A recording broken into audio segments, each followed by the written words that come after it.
Welcome back, students. This is 7th class mathematics, and today we will start from next question, and this is the question number 5. आज अपन question number जो 5 है वहाँ से अपन start करेंगे. So according to the fifth question we have write 5 pairs of integers a b such that a divided by b is equal to -5. यानी कि अपने पास 5 pairs, pair का मतलब होता है जोड़े, यानी अपने पास इस तरीके के ना 5 पेयर्स होंगे of integers A B such that A divide B, यानी ए को अगर अपन बी से डिवाइड करते हैं तो क्या आना चाहिए, हर बार अपने पास -5 आना चाहिए.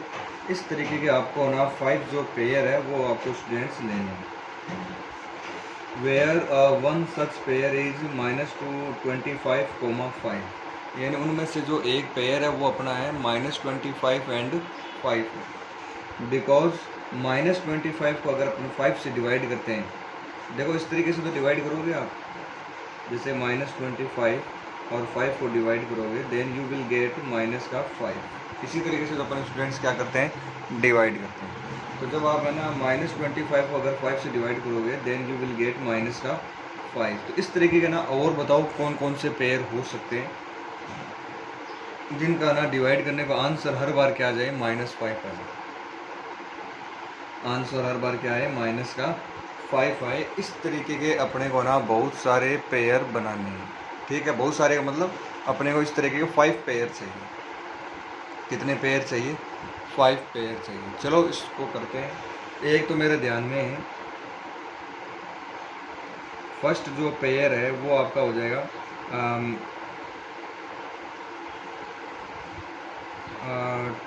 10 डिवाइड बाई -2. अगर आप है ना 10 को -2 से डिवाइड करोगे तो क्या आएगा, -5 आएगा. देखो इस तरीके से, देखो ऊपर तो आप लिखोगे 10, नीचे लिखोगे आप -2. 10 में 2 का डिवाइड करेंगे तो अपने पास क्या आता है, 5. ये वाला माइनस है वो भी आपको आगे यहाँ पे लगाना. तो एक तो पेयर ये हो गया. दूसरा इस तरीके का पेयर आप बना सकते हो 15 डिवाइड बाई -3. ठीक है, तो 15 अपॉन -3 करोगे तो आपके पास क्या आएगा, -5 आ जाएगा. So I think you are understanding better. According to third question, sorry, third pair क्या बन सकता है आपका, 20 डिवाइड बाई -4. देखो 20 को अगर आप -4 से डिवाइड करोगे तो 20 में जब आप 4 का डिवाइड करोगे तो then you will get 5. And ये जो नेगेटिव साइन है वो आपको यहाँ पे आगे पुट करना है. फोर्थ पेयर इसने ऑलरेडी बोल रखा है, वन सच पेयर इज, यानी उनमें से इस तरह का एक पेयर ये ले लो आप, -25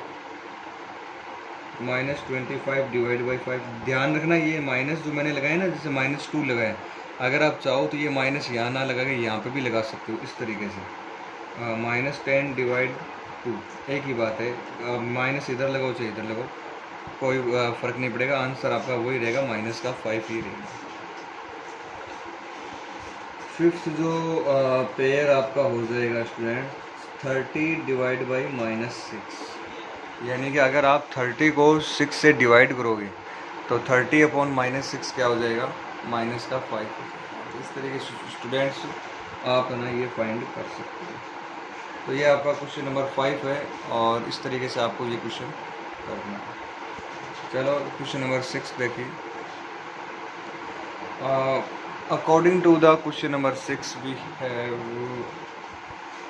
an elevator descends into a coal mine. Elevator का मतलब होता है जैसे कि अपन शोरूम वगैरह में जो लिफ्ट देखिए ना, लिफ्ट वगैरह, वैसा है ना एलिवेटर होता है. एलिवेटर वो क्या है कि लिफ्ट का ही वर्क करता है. माइंस वगैरह में क्या है कि ऊपर माइंस के अंदर जाने के लिए और माइंस से बाहर आने के लिए अपन जैसे लिफ्ट का यूज़ करते हैं ना, तो वहाँ पर लिफ्ट को क्या बोलते हैं, एलिवेटर अपन बोल सकते हैं. अपनी वाली जो नॉर्मल लिफ्ट है, लिफ्टिंग मशीन है, इसको भी अपन है ना एलिवेटर अपन बोल सकते हैं. An elevator descends into a coal mines shaft at the rate of 5 meter per minute. यानी कि अपनी जो एलिवेटर यानी कि जो लिफ्ट है ना, वो 1 मिनट में कितनी अंदर तक जा सकती है, 5 मीटर जा सकती है। इसने देखो साफ साफ लिखा है 5 मीटर पर मिनट, यानी कि 1 मिनट में ये कितनी अंदर जा सकती है, 5 मिनट के रेट से 1 मिनट में ये 5 मीटर तक अंदर जाती है। यानी कि जैसे 1 मिनट हुआ 5 मीटर और चली गई, फिर 1 मिनट बाद में 5 मीटर और नीचे चली गई। अच्छा, if the descend starts 20 meter above the ground level, ground level से एलिवेटर है ना वो आपका 20 मीटर अबोव से स्टार्ट होती है। How long will it take to reach 300 meter below the ground, तो ग्राउंड से 300 बिलो तक पहुंचने में कितना टाइम लगेगा। जैसे आपका क्वेश्चन स्टूडेंट्स कुछ इस तरीके से, मान लो ये आपका ग्राउंड है, ठीक है, और यहाँ अंदर है ना ये माइंस कोल माइंस है, ठीक है। सपोज करो अपने को ना ग्राउंड के अंदर इसने बोला है कि how long will it take to reach 300 meter below the ground, यानी ग्राउंड से बिलो कितना जाना है अपने को, 300 जाना है। तो मान लो ये आपका 300 मीटर, मान लो यहाँ तक है, यहाँ तक आपको जाना है यहाँ से, जबकि आपका एलिवेटर यहाँ नहीं है, आपका जो एलिवेटर है वो आपका ग्राउंड पे नहीं है, ग्राउंड से कितना ऊपर है, 20 meter above the ground level, यानी कि ग्राउंड के जो लेवल है उससे 20 मीटर क्या है अबोव है। मान लो ये 20 मीटर, यहाँ है आपका एलिवेटर, ठीक है। तो अब एक बात बताओ, सिंपल सी बात है, इसको यहाँ से यहाँ तक जाना है तो टोटल डिस्टेंस कितनी कवर करेगा। तो देखो 20 मीटर तो उसको ऐसे जाना पड़ेगा ग्राउंड तक, और ग्राउंड के बाद में 300 उसको नीचे जाना पड़ेगा, तो टोटल डिस्टेंस जो है वो कितनी हो गई, 300 प्लस 20। तो यहाँ पर लिखेंगे स्टूडेंट्स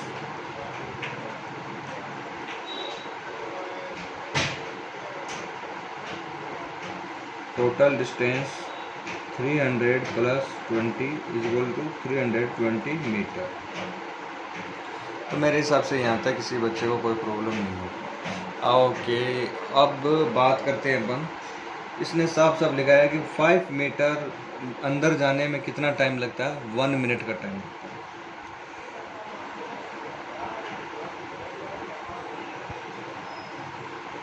देखो यहाँ पर एक काम कर सकते हैं,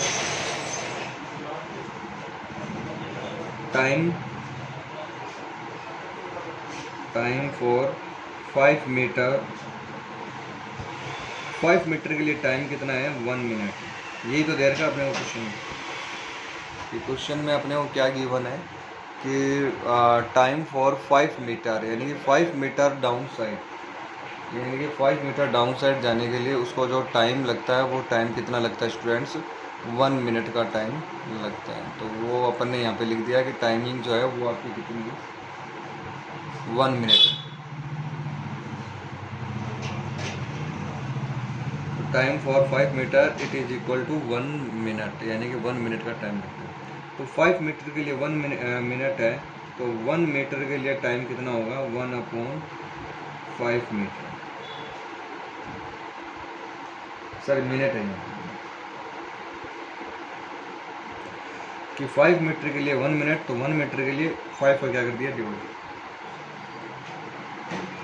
अच्छा, कितने मीटर डिस्टेंस है टोटल, 320, तो 320 के लिए कितनी हो जाएगी, 1/5 इंटू 320। तो चलो इसको डिवाइड करते हैं, तो डिवाइड करेंगे तो अपने पास आ जाएगा। अच्छा ध्यान रखना, ये वाली जो प्रोसेस है ना ये आपके बहुत ज़्यादा काम आएंगे। जब आप ना फर्स्ट लाइन में जैसे 5 मीटर दे रखा और इधर आपको 1 मिनट दे रखा, तो मीटर से अगर तो 5 से आप 1 पे आए तो कर दिया डिवाइड, फिर 1 से आप ज़्यादा जाओगे तब क्या करना है, मल्टीप्लाई। यानी कि आप है ना कम का फाइंड करते हो तब तो करते हैं अपन डिवाइड, और फिर कम से अपन ज़्यादा जाते हैं तब क्या करते हैं, फिर वापस मल्टीप्लाई, इसी से मल्टीप्लाई, जो यहाँ पे दे रखा ना उससे मल्टीप्लाई। अब पहले यहाँ पे 5 के लिए 1 दे रखा तो मुझे 1 के लिए फाइंड करना है, तो 1 के लिए करने के लिए अपन ने 5 का क्या कर दिया, डिवाइड। उसके बाद में 1 की जगह अपन है ना 320 ले लिया, यानी 1 से ज़्यादा ले लिया, तो इसका क्या कर दिया, मल्टीप्लाई। ये वाली जो है ना स्टेप्स, ये आप लोग स्टूडेंट्स हमेशा ध्यान में रखो। चलो इसको डिवाइड करो, तो when you divide it you will gate, जब अपन 320 स्टूडेंट्स ये अपना आ जाएगा 64 मिनट। आंसर क्या आ जाएगा अपने पास 64 मिनट आएगा। 64 का मिनट का मतलब ये हो गया कि 60 मिनट का होता है 1 आवर, 60 मिनट का क्या होता है 1 आवर, और ऊपर कितने लगे 4 मिनट और। तो इतना टाइम जो है वो आपका 300 ग्राउंड लेवल से 300 नीचे तक जाने के लिए आपको इतना टाइम लगेगा उसी लेवल पर। ओके स्टूडेंट्स, अपन नेक्स्ट क्वेश्चन की ओर बढ़ते हैं।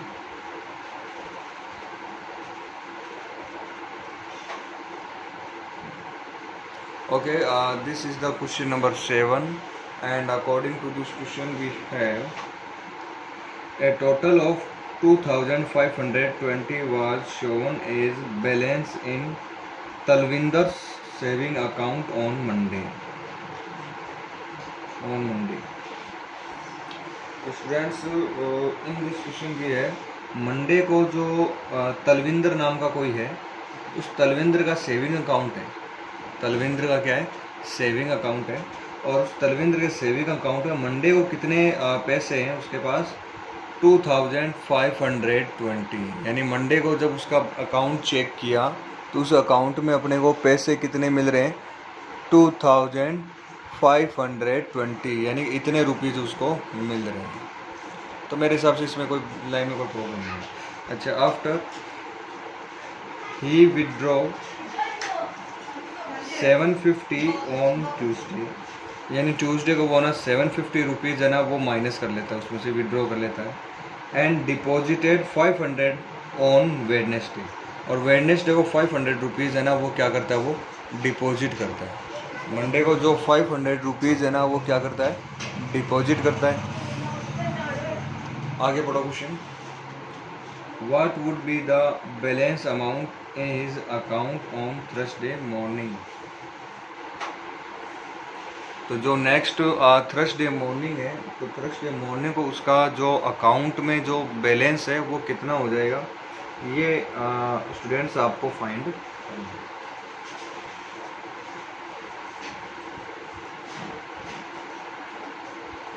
ओके स्टूडेंट्स, चलो अपन इसको करते हैं, देखते हैं क्या है इसमें।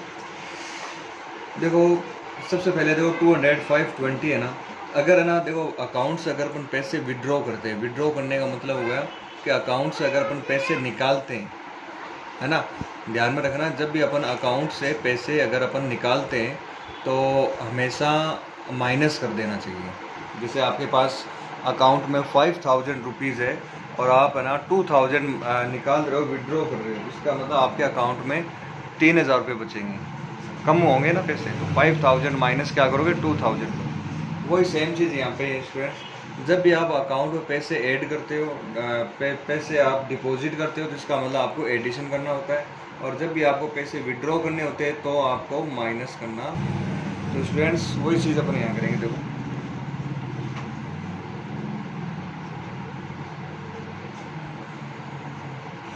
तो यहाँ पे सबसे पहले देखो क्या है 205,000 टोटल रुपीज़ ये है। अभी मंडे को पैसे कितने हैं 2520। तो सबसे पहले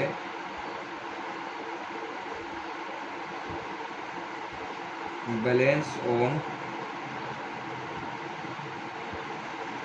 मंडे कितना है 500, सॉरी ये आपका 2520 रुपीज़, ये है आपका मंडे का बैलेंस।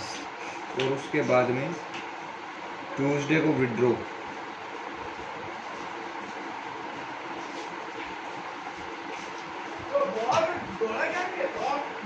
ऑन ट्यूसडे, ट्यूसडे को वो कितना विड्रॉ करता है 750, एंड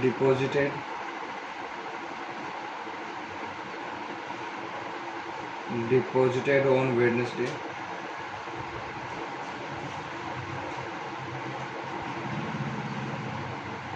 500। तो इस तरीके की कंडीशन अपने को दे रखी है। तो आपको ना नॉर्मली क्या करना है, सबसे पहले रुपये कितने उसका 2520, पहले वो क्या करते हैं विड्रॉ करते हैं, विड्रॉ यानी माइनस कर देंगे। फिर ना 500 रुपीज़ क्या करता है वो डिपॉजिट करता है,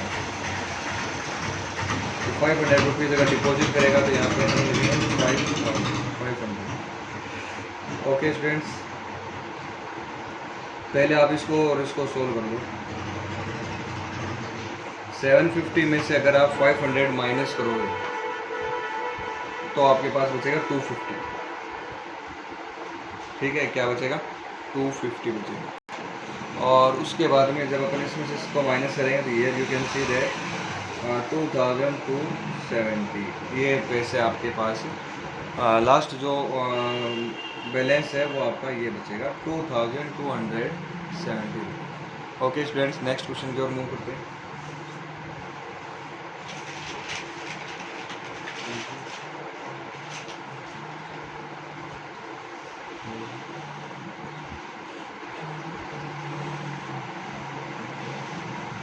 okay student, this is the question number 8।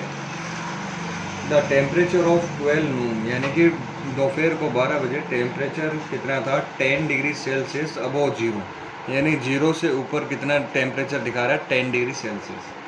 If it decreases eight the rate of 2 degree Celsius per hour, यानी कि हर 1 घंटे बाद में जो टेम्परेचर है ना वो डाउन कितना जा रहा है? 2 डिग्री सेल्सियस टेम्परेचर आपका डाउन जा रहा है अनटिल मिडनाइट। और ये डाउन कब तक जाएगा? मिडनाइट यानी रात के 12 बजे तक। At what time would the temperature be 8 degree Celsius below zero, यानी टेम्परेचर है ना वो ना जीरो से नीचे 8 डिग्री सेल्सियस कितना हो जाएगा? यानी इस तरीके से टेम्परेचर, मान लो ये टेम्परेचर स्केल है, ठीक है।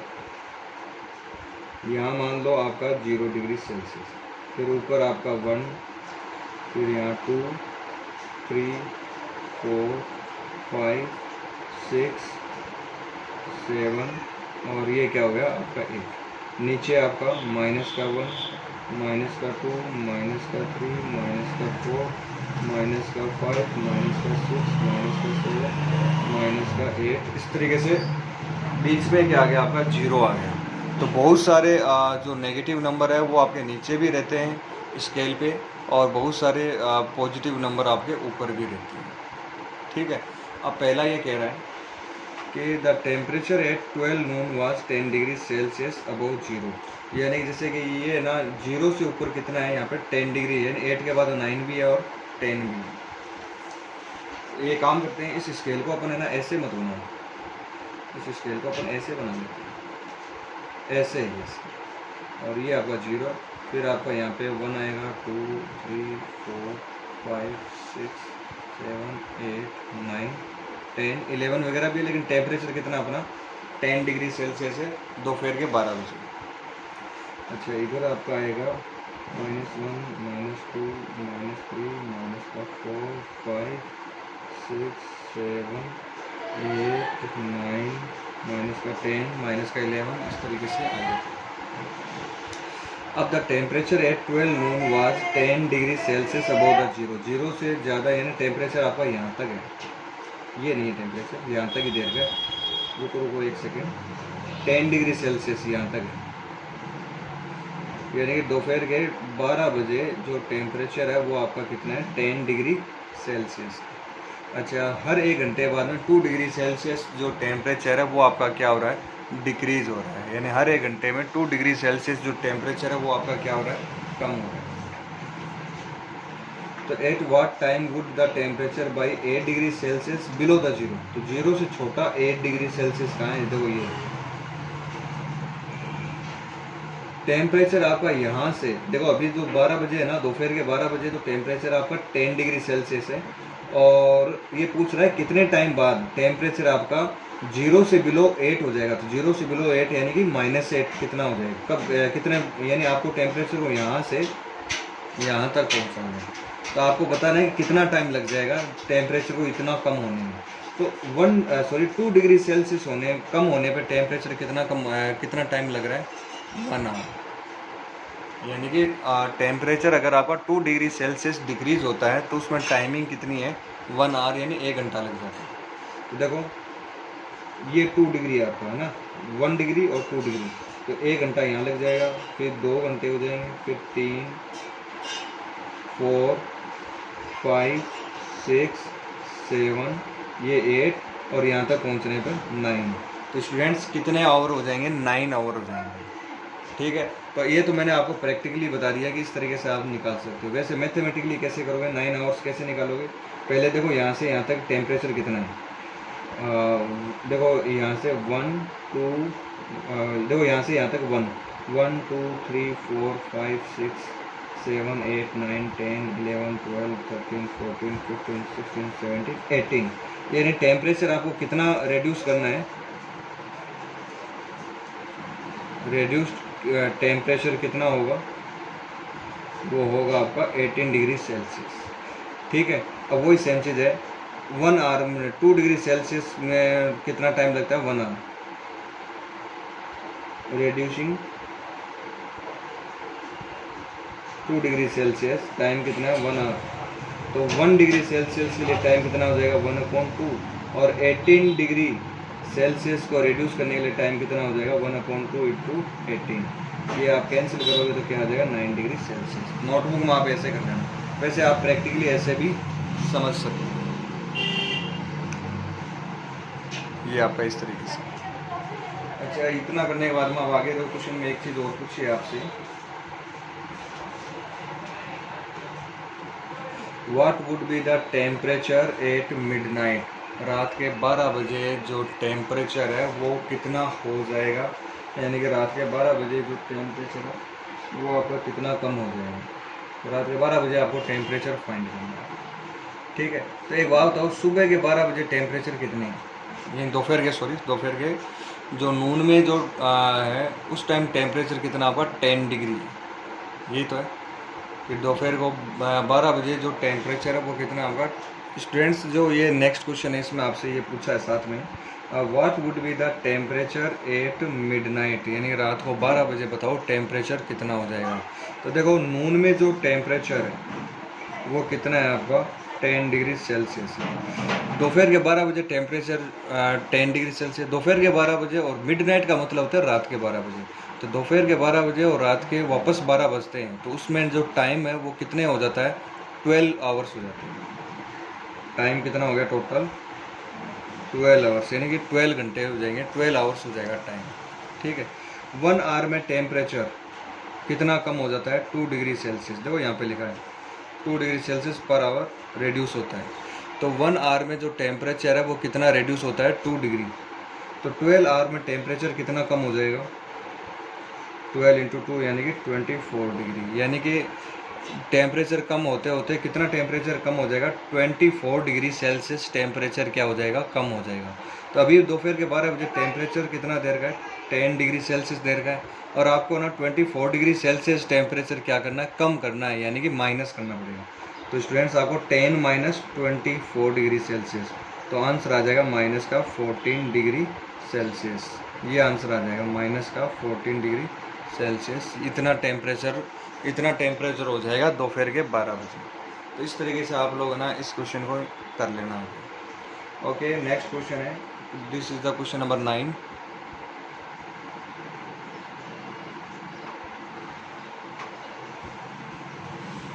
देखो काफ़ी बड़ा क्वेश्चन है ये, लेकिन चलो देखते हैं, इसको हो जाएगा ये। In a class test +5 marks are given for every correct answer. Students, अगर आपका आंसर करेक्ट है तो आपको ना 5 मार्क्स दिए जाएंगे, and -3 marks are given for every incorrect, यानी -3 का मतलब है कि 3 मार्क्स आपके काट लिए जाएंगे अगर आपने इनकरेक्ट आंसर दिया। And no marks for not attempting any question, अगर आपने क्वेश्चन अटेम्प्ट नहीं किया ना तो ना तो आपको ना मार्क्स दिए जाएंगे, ना ही आपके मार्क्स कैंसिल होंगे, काटे जाएंगे। पहला क्वेश्चन आपसे पूछा है, Radhika scored 14 marks if she got 4 correct answer, तो how many questions has she attempted incorrect. उसके मार्क्स कितने, 14, और उसके जो करेक्ट मार्क्स है, फर्स्ट वाला देखिए, करेक्ट जो मार्क्स करेक्ट आंसर है वो कितने हैं, 4 है करेक्ट। एक करेक्ट के कितने मार्क्स मिलने चाहिए उसको, 5, तो 4 के कितने हो जाएंगे, 5 इंटू 4 यानी 20 मार्क्स। देखो सिंपल सी बात है। अगले ने क्वेश्चन में अकॉर्डिंग टू क्वेश्चन अपने पास ये है कि राधिका ने 4 क्वेश्चन करेक्ट कर दिए, तो एक करेक्ट के नंबर कितने मिलने चाहिए उसको। देखो यहाँ पे लिख रखा है in a class test plus 5 marks are given for every correct answer, यानी कि करेक्ट आंसर के लिए उसको कितने मार्क्स मिलने चाहिए? 5। एक 1 अगर आंसर करेक्ट होता है तो उसके 5 मार्क्स हैं, तो 4 आंसर अगर उसने करेक्ट किए हैं तो मार्क्स कितने होने चाहिए? उसके 20 होने चाहिए। लेकिन क्वेश्चन में अपने को क्या दे रखा है? गिरा दिया स्कोर ओनली 14। ये कैसे हो सकता है कि उसके मार्क्स तो आने चाहिए 20, लेकिन क्यों उसके ना 4 क्वेश्चन राइट हो गए, तो एक राइट होने के 5 मार्क्स है, तो 4 राइट होने के कितने हो जाएंगे? 20 मार्क्स हो जाएंगे। लेकिन उसके मार्क्स कितने दे रखे हैं? 14 दे रखे हैं। इसका मतलब उसने कोई ना कोई क्वेश्चन गलत भी किया है। तो एक गलत करने के, अच्छा कितने नंबर के क्वेश्चन गलत हो गए? देखो यहाँ पे उसके नंबर कितने आने चाहिए? 20 आने चाहिए, लेकिन क्वेश्चन कह रहा है कि उसका जो स्कोर है वो कितना है? 14 है। इसका मतलब 6 मार्क्स जो है वो ना 6 मार्क्स के क्वेश्चन क्या कर दिए उसने? गलत कर दिए। 1 क्वेश्चन अगर रॉन्ग करती है -3, एक क्वेश्चन गलत करने के 3 मार्क्स करते हैं तो 6 मार्क्स का कट रहे हैं उसके। तो इसका मतलब कितने नंबर क्वेश्चन उसने गलत कर दिए? 2 क्वेश्चन उसने क्या कर दिए? गलत कर दिए। तो नंबर ऑफ रॉन्ग क्वेश्चन यहाँ पे लिख देना 2। नंबर ऑफ रॉन्ग क्वेश्चन ये कितने हो जाएंगे? यहाँ पे 2 हो जाएंगे। The number of wrong question are 2, यानी 2 क्वेश्चन जो है स्टूडेंट्स वो उसने क्या कर दिए? रॉन्ग कर दिए। तो यहाँ तक अपने पास हो जाएगा। नेक्स्ट जो सेकंड क्वेश्चन है, ऐसे ही आपको सेकंड वाला करना है। Mohini scored -5 marks in this test though she got 2 correct answer. तो हाउ मेनी क्वेश्चन उसने कितने गलत कर दिए और 2 उसके करेक्ट आंसर। तो सेकंड में देखो मोहिनी का जो स्कोर है वो कितना है? -5 है। जब ये करेक्ट कितने क्वेश्चन है उसके? 2। तो अगर उसका ना एक क्वेश्चन करेक्ट होता है तो उसको कितने मार्क्स दिए जाएंगे? 5। तो 2 क्वेश्चन करेक्ट होने के मार्क्स कितने होने चाहिए उसके? 10 मार्क्स कितने आने चाहिए थे? 10 मार्क्स आने चाहिए थे। लेकिन उसके मार्क्स कितने आ रहे हैं? माइनस में, वो भी 5 आ रहे हैं, 0 भी नहीं है। तो इसका मतलब उसने बहुत सारे क्वेश्चन क्या कर दिए? गलत कर दिए। देखते हैं कितने गलत कर दिए। देखो 10 से वो पहले 0 पे आई, फिर -5 पे चली गई, यानी कि उसके 15 नंबर ना वो क्या हो गए? लेस हो गए। यानी उसने 15 नंबर के जो क्वेश्चन है ना वो क्या कर दिए? उसने गलत कर दिए। 15 नंबर के क्वेश्चन उसने गलत कर दिए। अब आप देखो एक क्वेश्चन गलत करने पर कितने मार्क्स करते हैं? 3। 2 क्वेश्चन गलत होने पर 6। 3 क्वेश्चन अगर गलत होते तो 9 मार्क्स कटेंगे, 4 गलत होंगे तो 12 और 5 गलत होंगे तो 15। यानी कि उसने गलत रॉन्ग जो आंसर है और रॉन्ग आंसर है वो कितने कर दिए? उसने 5 कर दिए। थर्ड वाला जो है वो आप लोग स्टूडेंट्स सेल्फ करोगे। नेक्स्ट क्वेश्चन देखो। नेक्स्ट जो क्वेश्चन है students, this is very simple. The product of 2 integer is -756। If one integer is -36, find the other integer. 2 integer है और उन दोनों का जो मल्टीप्लिकेशन है वो आपका -756 है। देखो इस तरीके से।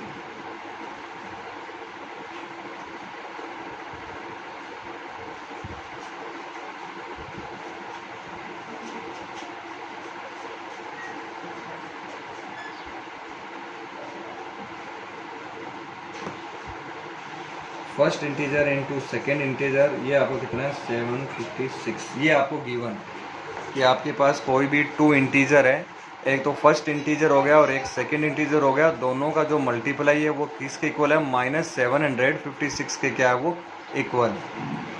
अब है ना उनमें से ये कह रहा है कि इफ़ वन इंटीजर इज -36, मान लो ये वाला इंटीजर है, ये कितना है? -36। सेकेंड वाला इंटीजर अपने पास है नहीं, तो सेकेंड की जगह सेकेंड इंटीजर ही लिख देते हैं।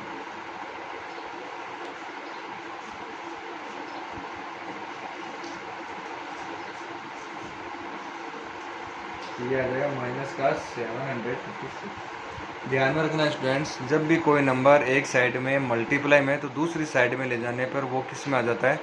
डिवाइड में आ जाता है। तो -36 ये जो मल्टीप्लिकेशन में ये इधर जाएगा तो किस में आ जाएगा? डिवाइडेशन में आ जाएगा। तो आपका ये आ जाएगा -756 अपॉन -36। तो माइनस से माइनस कैंसिल हो जाएगा। इसमें 756 में 36 का डिवाइड करके वो आप यहाँ पे राइट कर देना, ये आपका आंसर है। चलो क्वेश्चन नंबर 11 देखते हैं। According to the question number 11 students, we have an AC cools room by bringing down temperature by 4 degree per hour, यानी 1 घंटे में टेम्परेचर है वो 4 डिग्री सेल्सियस तक कम कर देता है। How much time it would be taken to bring down room temperature from 48 to 24, यानी कि रूम का टेम्परेचर 48 डिग्री सेल्सियस है और अपने को उसको रेड्यूस करके कितना करना है, 24 डिग्री सेल्सियस कम करना है। तो यानी कितना टेम्परेचर कम हो जाएगा, तो रेड्यूस्ड टेम्परेचर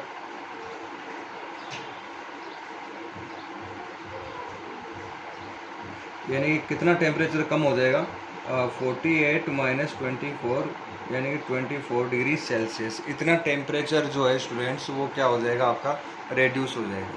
तो यहाँ तक मेरे हिसाब से कोई प्रॉब्लम नहीं है। उसके बाद में अच्छा 4 डिग्री सेल्सियस पर आवर, तो रेड्यूस 4 डिग्री को रिड्यूस करने में कितने घंटा लगते हैं, 1 आवर लगता है। तो रेड्यूस 1 डिग्री सेल्सियस, 1 डिग्री कम करने के लिए कितना टाइम लगेगा, 1/4 आवर। और कितना रिड्यूस करना है, 24 डिग्री सेल्सियस। तो पहले 4 फिर 1 आए तो इसलिए डिवाइड, 1 से अब ग्रेटर जाएंगे यानी 24, तो अपन क्या करेंगे, मल्टीप्लाई, डिवाइड करोगे तो ये कितना आ जाएगा स्टूडेंट्स, इसका आंसर 6 आवर्स आ जाएगा। यानी कि उसको एसी को इतना टेम्परेचर रिड्यूस करने के लिए कितना टाइम लगेगा, 6 आवर्स, यानी कि 6 घंटे का टाइम लगेगा। तो इस तरीके से स्टूडेंट्स आपको ना ये क्वेश्चन जो है वो सॉल्व करना है। चलो आगे वाला क्वेश्चन देखते हैं। Again question number 12, this is the last question of this exercise. Gitika owns her brother 54 rupees if she plans to pay him back an equal amount from her piggy bank each day। यानी गीतिका ना वो अपने brother से 54 rupees ले लेती है और फिर वो प्लान करती है कि मैं ना इसको ना थोड़े थोड़े रुपए करके हर दिन है ना एक इक्वल अमाउंट बना देती हूँ और वो इक्वल अमाउंट इसको वापस देती रहूँगी फॉर 6 डेज। यानी उसको 54 रुपीज़ है ना वो 6 डेज में देने हैं। Describe the change in the amount of money in her piggy bank each day. अब वो ना हर दिन उसको अपनी बैंक से कितने रुपए देने पड़ेंगे। यानी ये वैसी बात होगी कि सपोज करो मैंने ना किसी से 3000 रुपीज़ है ना मैंने किसी को उधार दे दी, मतलब मैंने 3000 रुपये किसी को मैंने उधार दे दिए और मैंने उसको 30 दिन का टाइम दिया कि भाई 30 दिन में तू मेरे को पैसे लौटा, चाहे तुम मेरे को 3000 रुपये एक साथ दे दे या फिर तू हर दिन है ना पैसा बता दे मेरे को इतने पैसे हर दिन दूंगा, उस हिसाब से हो जाएगा। तो 30 दिन में अगर है ना इक्वल अमाउंट देना है तो मुझे ना हर दिन वो कितने रुपए देगा, 100 रुपीज़ वापस देगा। हर दिन 100 देगा तो 30 डेज़ में वो मेरे को कितने पे कर देगा, वापस 3000 रुपीज़ पे कर देगा। वही सेम चीज़ यहाँ पे स्टूडेंट्स।